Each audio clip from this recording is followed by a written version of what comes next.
The Seadogs started with just a couple buddies that I used to play with to get back into it together. We wanted to go play. This was Atlantic City 2017 was our first ever event.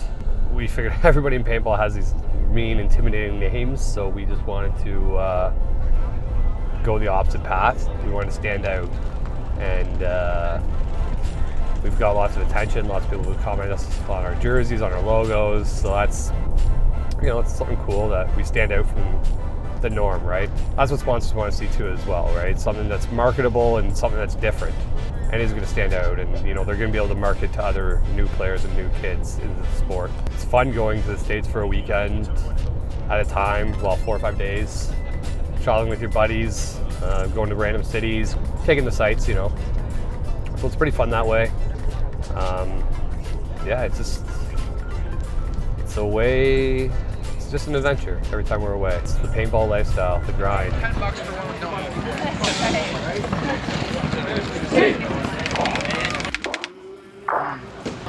I came from the mud, there's dirt on my hands.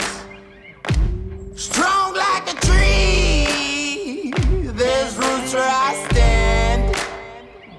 Oh, I've been running from the law. Hope they won't shoot me down soon. They sing on a sleepless night. Try to catch me howling at the moon.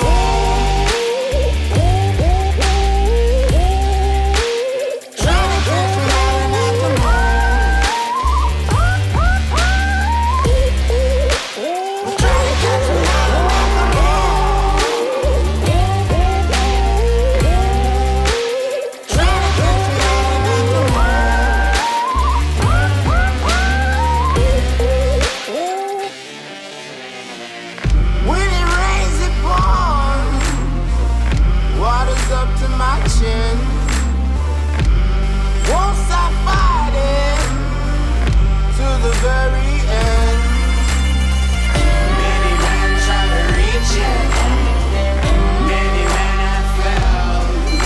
Well, if you wanna get to heaven, you gotta raise a little hell. And I've been running from the law. Hope they won't shoot me down soon.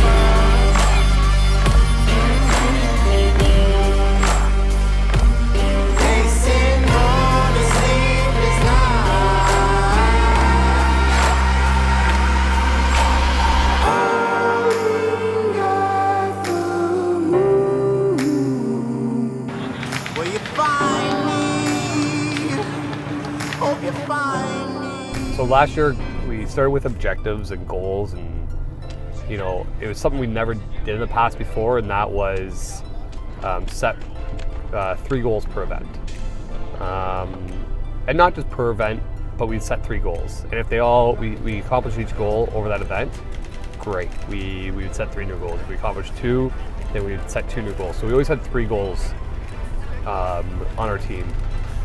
And every event last year we actually just crushed those goals, and I think it's what really elevated us to get where we were so quickly.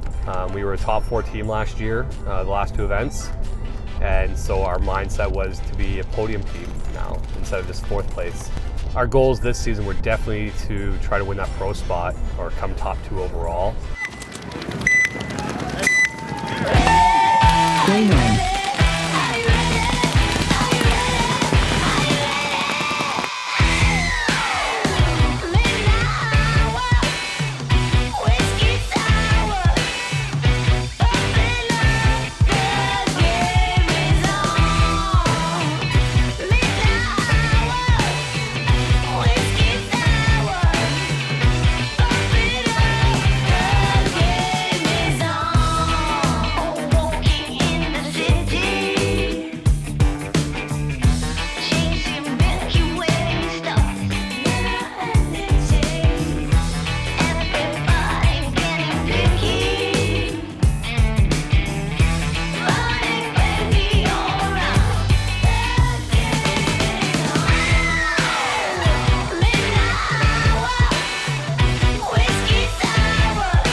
There's a lot going through my mind after the first or going into the first event. Number one thing is it's always tough for us to diagnose and like break down a layout prior to that event. Being from Canada and being, you know, geographically where we're located, it's tough to practice.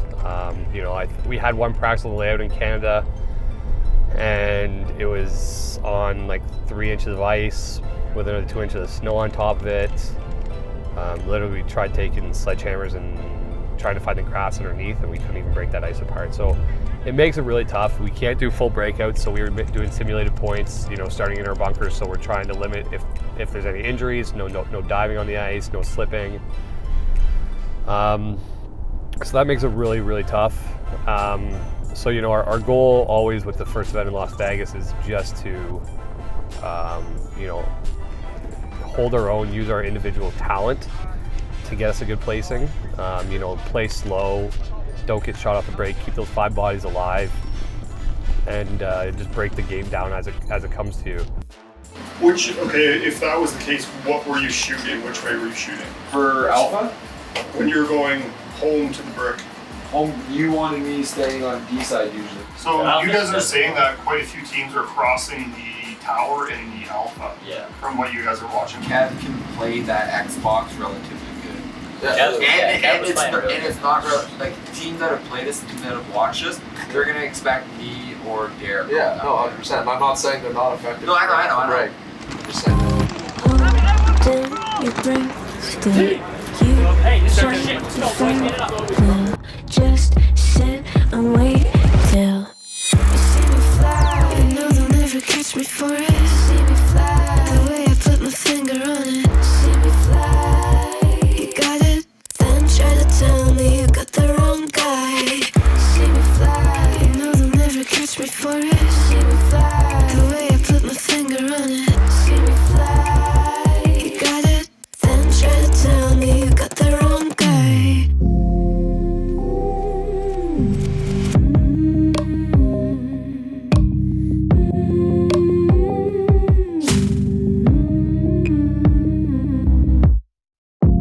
Look at them now, all of the noise they make, counting the cards to 1. Queen of hearts never breaks. Falling asleep here might just take a while. Try not to grind your teeth, dreaming to touch my style. Well,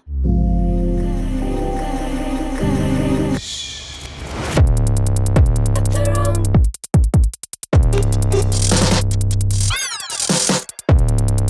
Got the wrong guy.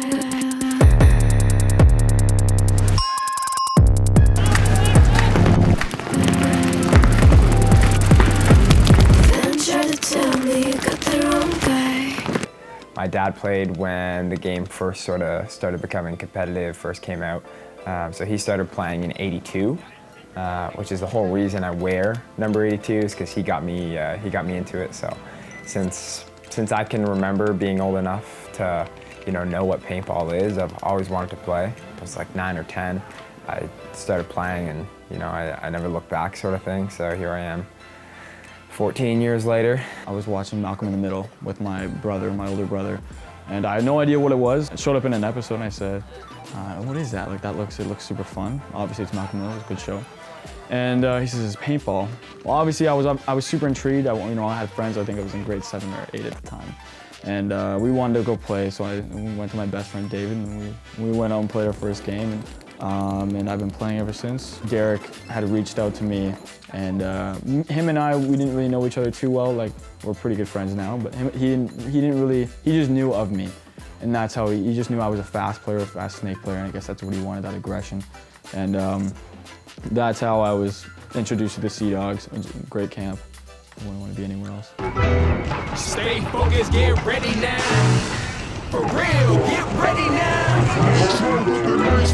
Stay focused, get ready now. For real, get ready now. Let's go. Stay focused, hear the heat come. Concentrate to the sound of the beat drum. Yeah. Start it up, take it back now. Check it out. This is how it's going down. Yeah. Stay focused, hear the heat come. Concentrate to the sound of the beat drum. Start it up, take it back now. Check it out. This is how it's going down. And if you're ready, let me hear you say, welcome to the Terror Dome. This a war zone. Take it hard or take it home. If you can't hold your own, stressed out. Why the fuck you think my hair is gone? Got my hand around your neck just like it was a herringbone. Excuse me, I don't mean to sound violent, but cats get walked on when they act too silent. Speak softly, but carry a big stick and swing for the fence, homeboy, don't miss. Yeah, stay focused, hear the heat come. Concentrate to the sound of the beat drum. Start it up, take it back now. Check it out, this is how it's going down. Start it up, take it back now. Check it out, this is how it's going down. And if you're ready, let me hear you say, this the main event, what you been waiting on? Well, I've been waiting on Nate so I could make this song. Made a few phone calls, now the deal is on. Call it sneak attack, caught you with no makeup on. Surprise, another album in disguise. This the Night and Day project, the black dude and white guy. The yin and the yang will make your speaker bang. 88 keys will make all your tweeters bleed. Now all we need is some weird in a 6-pack. Call a couple bras that'll tell me that my shit's fat. Mine out the gutter talking about the 6th track. I'ma lay the vocals, I'm just waiting on the call back. Yup. And as soon as I get that, it's a rap now. None of y'all suckers can get that. You had a chance to get in the last dance, but your opportunity got tossed in a trash can. Look, man, you gotta pass through balance. And I don't write songs just to brag about my callous. I'm a businessman, son, I get the job done. Write a song a day, holla if you want one. Coming from last year, being a Sunday club, it's tough. Like you want to be that Sunday team, right? You know what I mean? People are, whether you're spending your own money or people spending their money on you, you always want to perform. It doesn't matter, especially in a competitive scene. So we went in with like the right attitude. Obviously, like any team would. No team goes into events being like, maybe we'll lose and like maybe we'll make Sunday. No, we went in confidently as we always do. The matches we won like super convincingly, and the matches that we lost, we sort of just like got blown out, and we didn't really know.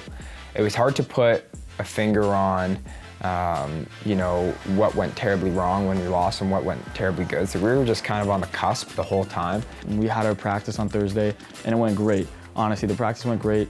We were ripping teams that we were practicing, which is good and bad. You never want to win in practice all the time because anyone will say, like, what are you gonna learn from just winning, especially in practice? You know, we just fell short, and I think it's, you know, you'll probably hear a million paintballers say it, but it's, you know, dotting the I's and crossing the T's. So, you know, I think that's where we missed out on in Vegas, and, you know, I think that's all we got to improve on, you know, moving forward, is just making sure we do the small stuff, you know, not taking the silly penalties for, you know, being a little bit selfish and, you know, that sort of thing. I think the issue was we got too confident with what we were going into. A bit like between November and World Cup in Florida and then the first event of the new year is black and white with teams. They make roster changes, you know, they adjust. A lot of teams in the Americas, they have, you know, just proper climate for paintball. It was emotional for me, just because, you know, you spend all that money, you spend all that time, you spend all that effort beating yourself up, working on, you know, trying to get that next step, and how, you know, I can make myself better and how everyone can make themselves better. Just to get spanked is just not fun. We didn't do well as a team, so there's no way of knowing, you know, if we would change positions back to what was normal or anything. There's no knowing what would have been a recipe for success for us. There might have been no recipe for success, you know. When you're playing teams that get, you know, 20, 30 hours on the layout prior to the event, and we get 4, you know, and it's tough. We were one of the top teams left in the semi-pro division, and people wanted to come at us with everything they got, right? Nobody was going to take us lightly this year. Last year we were the new guys. People didn't take us seriously. So, you know, those were all little concerns I had. But yeah, I think that's all I have to say on that question.